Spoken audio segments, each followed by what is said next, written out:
Hey guys, I'm back with a quick video. I just wanted to talk about natural remedies for any hair concerns that you guys may have using tea rinses. I've done them in the past and now I just wanted to go in depth a little bit more before I actually did a demo of the tea. This time I just wanted to go into detail.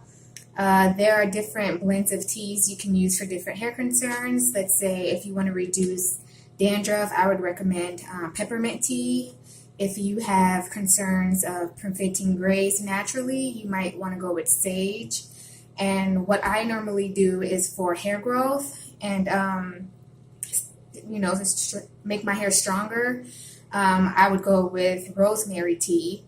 The whole purpose of tea rinses is pretty much to soften your hair, make your hair more manageable, to bring luster and shine to your hair.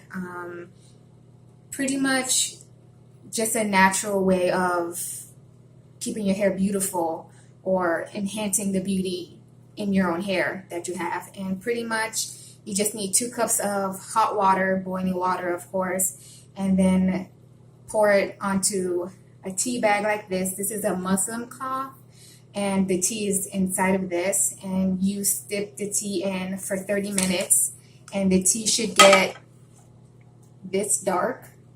And the reason why you need a muslin cloth is to keep, this is loose tea that I have here,